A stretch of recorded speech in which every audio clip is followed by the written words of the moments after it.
Analisa kasus AC25 Bapak Agus Muntolib.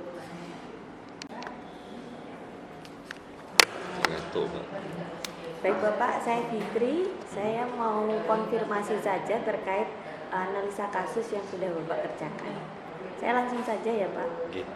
Ini tadi kan Bapak di sini di soal sebagai Direktur Perencana dan Pengendali Proses Bisnis. Nah, itu diminta untuk menentukan 3 masalah utama di perusahaan daerah Bani Bening. Nah, kira-kira boleh diceritakan kembali Pak, 3 masalahnya apa? Pertama di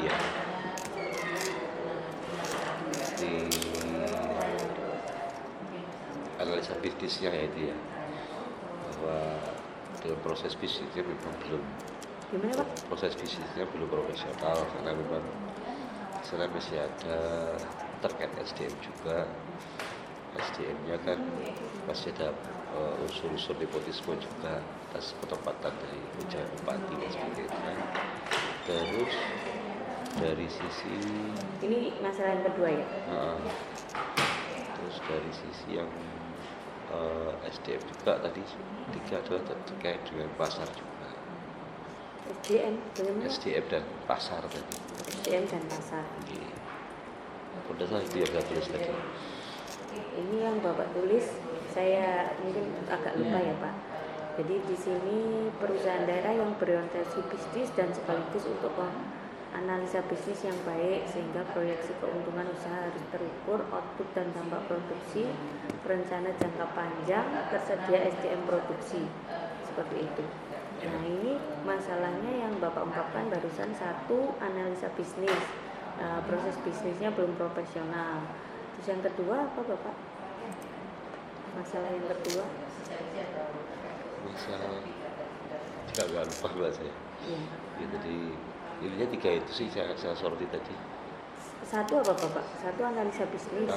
Yang kedua? Tentang terkait penataan SDM tadi ya.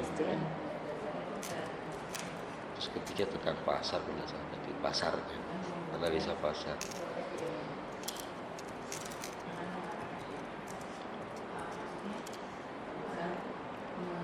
Lalu langkah-langkah untuk mengatasi masalah tersebut apa Bu? Ya, itu perencanaan yang matang ya dalam sisi perencanaan ada 2, ada penganggaran juga di semua divisi itu juga harus dirancang secara bagus, terukur, jadi tidak ada beban di satu titik yang tidak produktif. Ya tadi di kasus di perusahaan PDBB tadi kan ada satu titik yang terlalu banyak SDM yang juga tidak produktif karena usianya juga di atas yang hampir pensiun kan gitu ya. Nah, itu menjadi bagus. Kedua adalah kaitannya juga dengan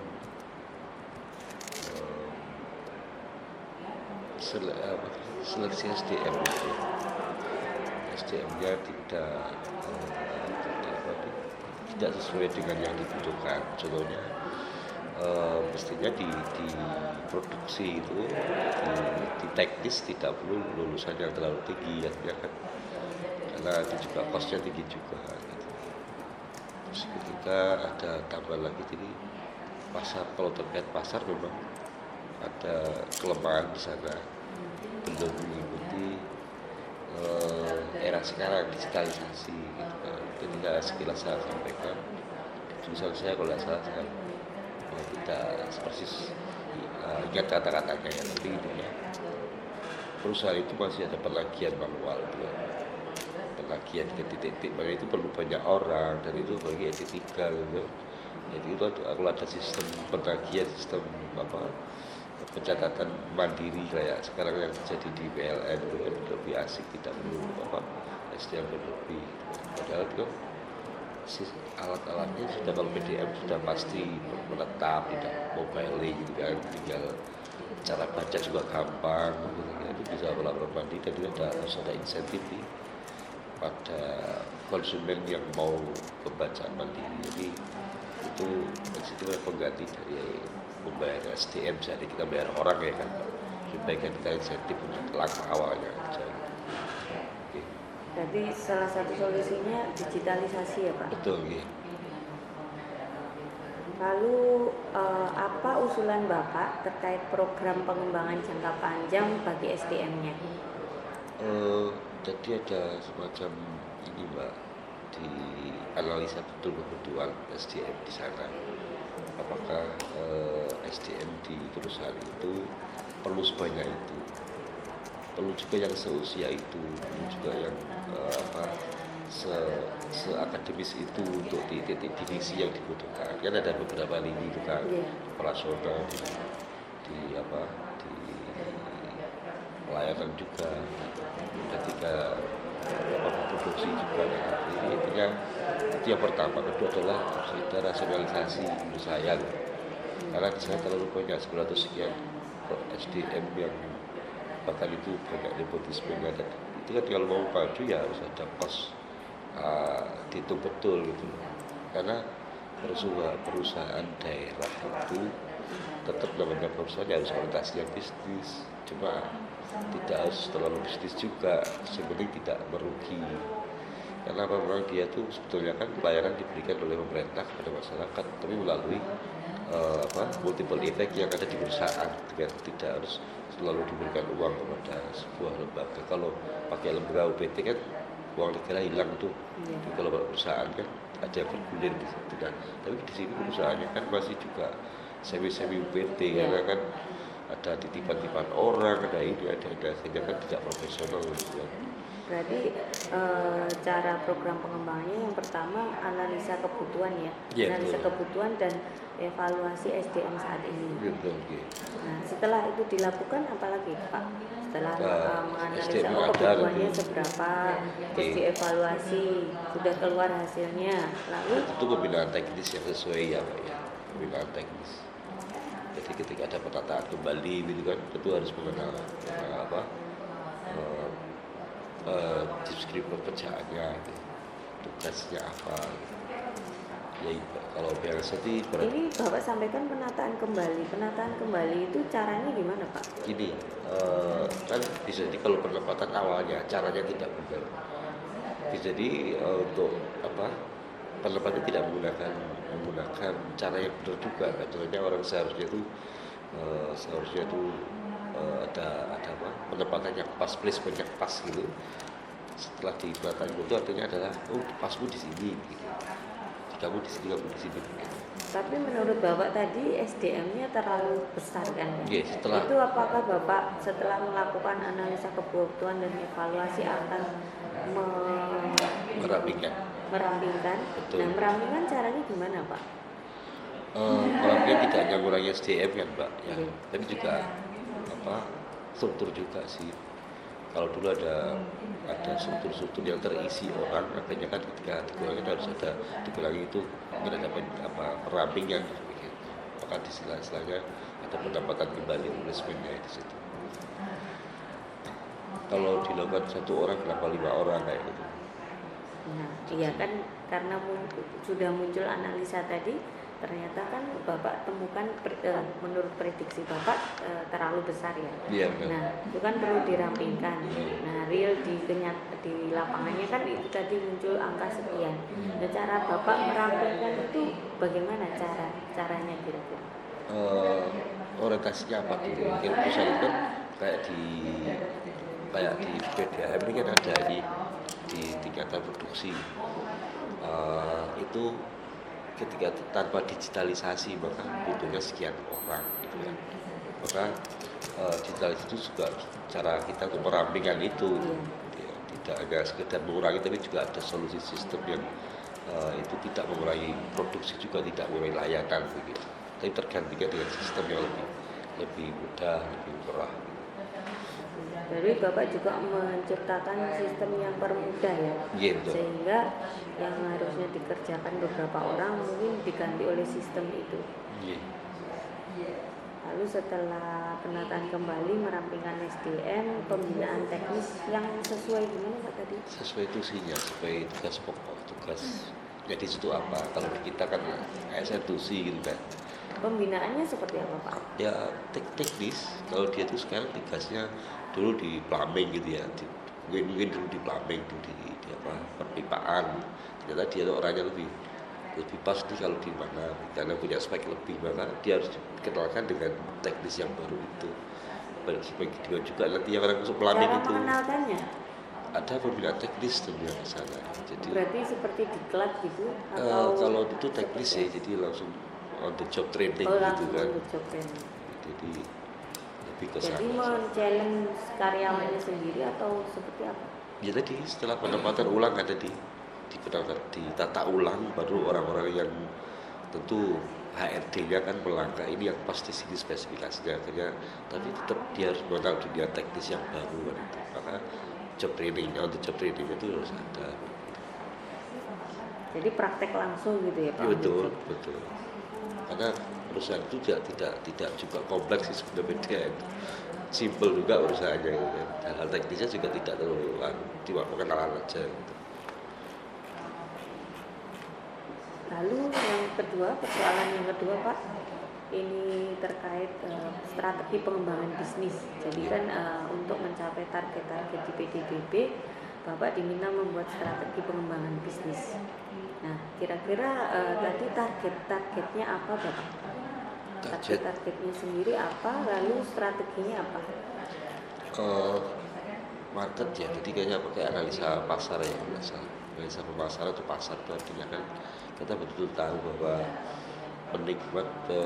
penikmatnya PDBB ini siapa yang potensial untuk sana. Itu pertama, siapa dulu yang selama ini menggunakan itu kan. Dan kira-kira untuk pengembangannya kira-kira siapa lagi yang harus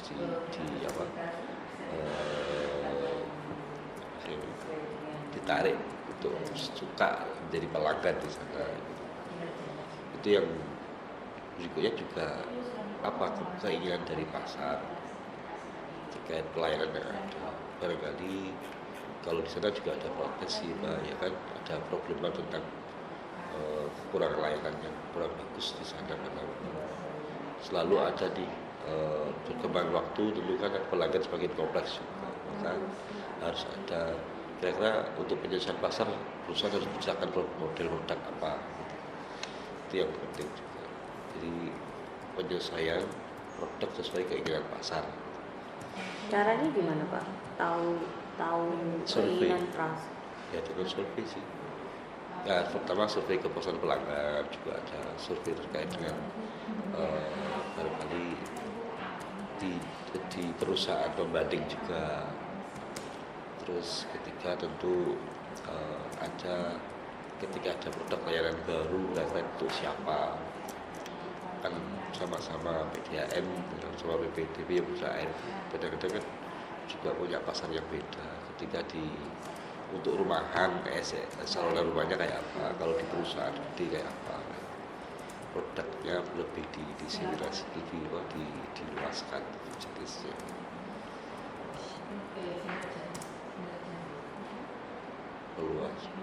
Nah, ini kan Bapak juga menyebutkan penguatan monitoring dan evaluasi dan pengawasan atas kinerja. Ini maksudnya gimana Pak? Maksudnya begini, di setiap lini itu kan pasti harus ada fungsi-fungsi itu. Ketika ada perencanaan itu ada evaluasi, tentu ada pelaporan juga, tentu ada pengawasan di tengah jalan. Dan itu diperlukan sekali dalam setiap kinerja sistem divisi. Gitu. Kan fungsinya ketika ada pelaksana tentu ada pengawasan. Caranya melakukan penguatan gimana Pak? Penguatan tentu ada sistem yang dibangun sana, ada policy management juga. Ketika seperti auditor kita menyewa kalau di perusahaan daerah tentu ada auditor internal kan dari inspektorat itu dikuatkan, betul artinya betul pengawasannya dilakukan secara periodik gitu. Jadi dan itu akan dilakukan pada tingkatan lebih lanjut dalam auditor eksternal ketika dibutuhkan, sehingga ada perusahaan itu merasa terawasi dan tidak bekerja dengan sendirinya, terkontrol, terukur kinerjanya. Lalu pihak-pihak yang dilibatkan Bapak? Ya, dari strategi pengembangan bisnis tadi? Satu tentu dari auditor tadi. Yang kedua kita terkait digitalisasi tentu dengan Kominfo. Bagaimana Pak? Digitalisasi tentu dengan Kominfo kan. Terus terkait dengan penataan ruang tentu dengan PU dan Perkim. Ketika itu harus dikolaborasikan dengan program-programnya Perkim atau PU terkait dengan layanan di media. Karena memang perusahaan daerah itu kan menjadi besar hanya dengan kolaborasi. Kalau dia itu syukur-syukur kalau dia perusahaan murni, karena dia itu bukan murni sebetulnya perusahaan kan, maka harus ada kayak gini. Aneh nanti ketika ada PDBB yang punya produk air, sementara semua kantor itu menggunakan produk di luar PDB, kan itu. Makanya harus kolaborasi. Itu kan penikmatnya siapa ya? Ya kita juga gitu kan, sama dengan kita. Dan juga harus masalah itu harus monopoli kebijakan digunakan untuk keuntungan sebuah lembaga gitu. Itu pun tidak juga korupsi sih sebenarnya, cuma mempermudah loyalitas terhadap produk kita sendiri gitu kan. Baik. Lalu ini Pak, langkah-langkah untuk menjalankan strategi pengembangan bisnis itu kan melibatkan beberapa divisi. Iya benar. Nah ini Bapak kira-kira bisa mengungkapkan lagi di setiap divisi kira-kira sasaran, langkah-langkah dan target waktunya bagaimana? Jadi mulai dari divisi operasi itu sasaran atau targetnya apa Pak untuk divisi operasi sendiri? Di sini disebutkan peningkatan tingkat produktivitas, maksudnya gimana Pak? Operasional ya di operasi. Artinya kan tadi dengan langkah-langkah kolaboratif tadi di divisi penyederhanaan SDM tadi, pengurangan apa? Maksudnya sasarannya kan peningkatan tingkat produktivitas. Ini maksudnya gimana Pak? Langkah-langkahnya pembinaan teknis, rasionalisasi jumlah SDM operasional. Ya tadi saya sebutkan tadi Pak. Ini di divisi operasional. Kalau layanan Pak? Penyederhanaan digitalisasi tadi ada ya. Ada kan Kawasan pelanggan. Daya berarti. Baik, lanjut ke bagian 3. Di sini boleh dijelaskan persoalan krusial terkait layanan terhadap stakeholder dan dampak sosial yang ditimbulkan. Jadi persoalan krusial terkait layanan itu apa, terus dampak sosialnya apa Pak? Masalahnya apa? Masalah layanan. Oke, di sana nanti saya menulis lupa Mbak kata kuncinya. Di sini pelayanan tidak optimal karena jumlah SDM lebih kebutuhan dan kurang. Jadi itu SDM lagi bayang bisa soroti tadi. Oke, itu bagi menurut saya krusial ya, karena itu kosnya tinggi juga gitu. Ketika terlalu banyak karyawan tidak berguna di dalam perusahaan. Di persoalan bagian 3 itu terkait ini Pak, forum pelanggan tadi. Forum pelanggan yang memberikan surat-surat tadi. Oh iya, pasar berarti kan. Iya. Nah itu persoalannya apa Pak?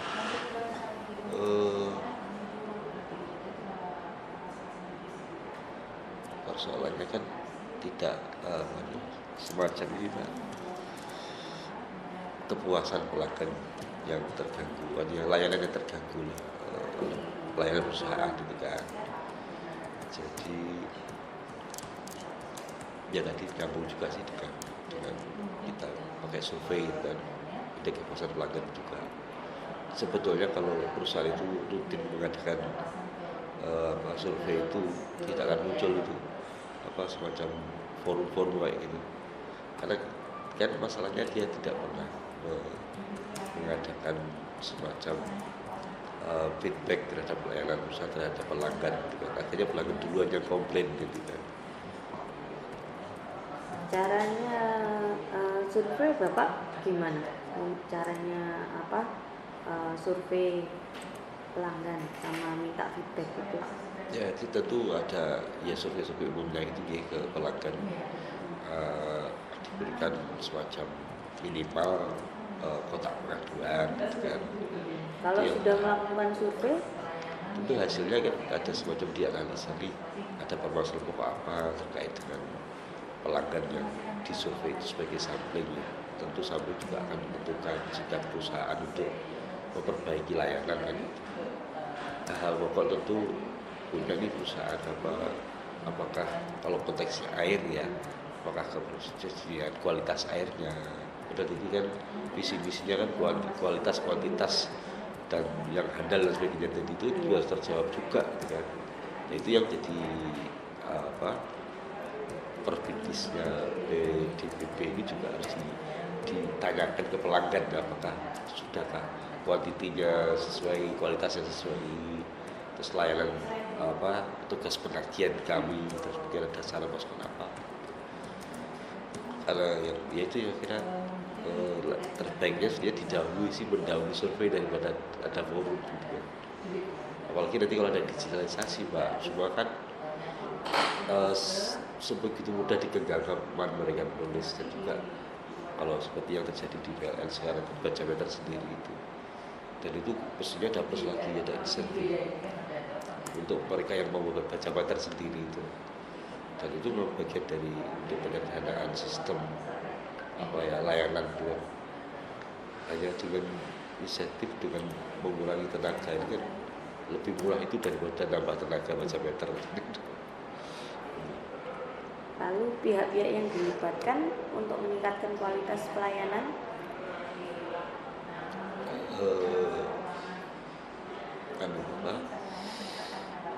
Pihak-pihak yang dilibatkan dalam kualitas layanan itu sama ya seperti tadi kayak iya sih. di Kominfo, PUPR. Intinya kan pertama harus, maksud saya tadi menulis itu penguatan internal dulu. Jadi karena PP di perusahaan daerah itu kan juga tentu harus ada sumbang saran, sumbang tenaga, dan kolaborasi dengan OPD-OPD yang sama-sama di bawah pertanggungjawaban bupati atau wali kota gitu. Jadi ya tadi yang perumahan ekstrimnya kan, masa kalau di lokasi yang sama perusahaan kantornya tidak pakai produk yang sama itu. Jadi perusahaan cetak, dia tidak cetak di situ sama dengan bohong dengan perusahaan daerah. Maka pertama itu menggunakan layanan dulu, layanan langsung ya kayak ini. Kedua tentu juga media promosi juga. Jadi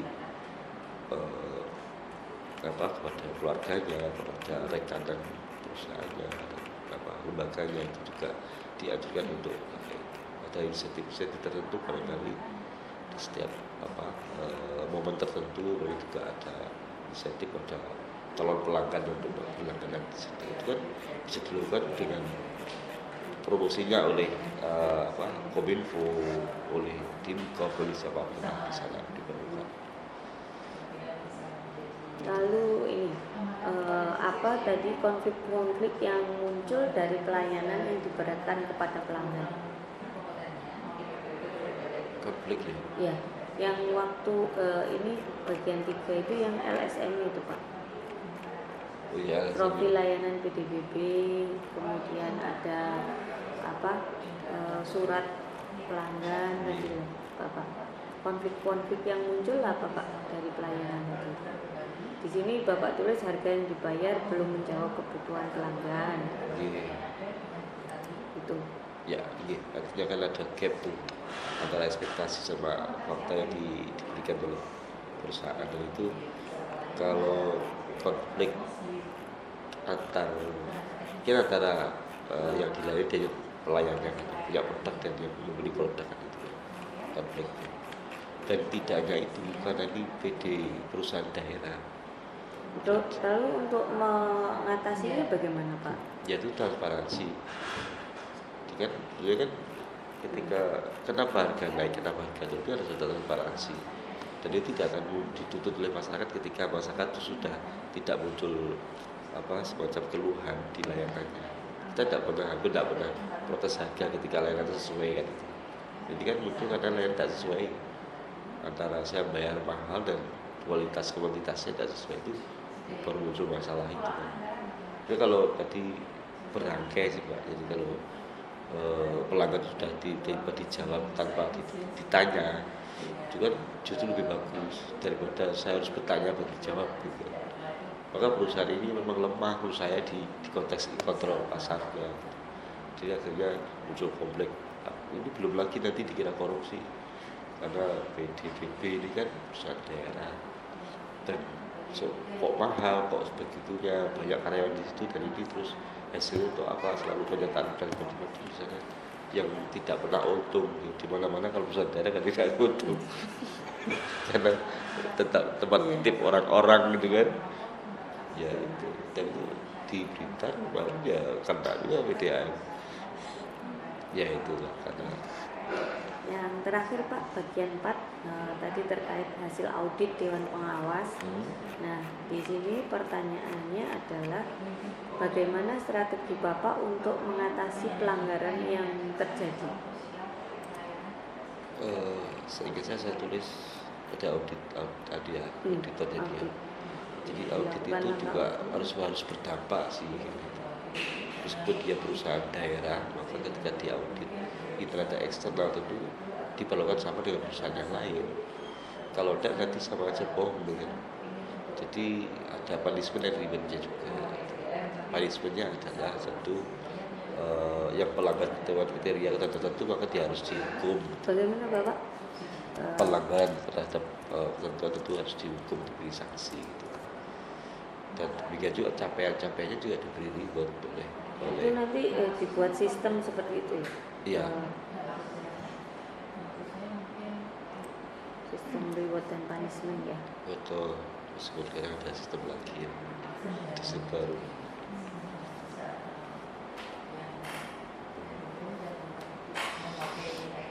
Ini apa Pak ya? Yang di sini sistem untuk mengantisipasi persoalan pelanggaran itu di sini Bapak menyebutkan pemberlakuan manajemen berbasis risiko dan pemanfaatan IT untuk pengawasan. Maksudnya gimana Pak? Jadi ketika dari awal itu kita perusahaan sudah membaca risiko-risiko yang untuk mencapai tujuan sebuah lembaga atau perusahaan itu, maka sebenarnya itu sudah terbaca masalah di awal itu. Tinggal sekarang perusahaan itu melakukan terhadap manajemen risiko itu sampai di akhir. Itu yang pertama. Kalau tidak berarti ada masalah nih, ada pembiaran nih, kan itu yang berbeda risiko. Kedua adalah terkait sistem tadi yang kita sampaikan untuk kaitannya dengan ini apa? Jadi masalah kedua risiko sama apa tadi lupa saya Pak. Ini Pak, pemanfaatan teknologi IT untuk pengawasan itu maksudnya gimana? Gini, ini ada kayak Internet of Things gitu Pak. Sebenarnya kan di masing-masing parameter pelanggan itu bisa dikasih alat tertentu yang bisa terhubungkan.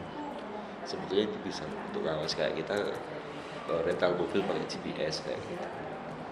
Jadi ada, terus kedua mungkin si tugas penagihan ini dikontrol betul positioning dia gitu kan. Jadi efektif kerjanya, betul-betul efisien dalam usaha membiayai itu. Gitu.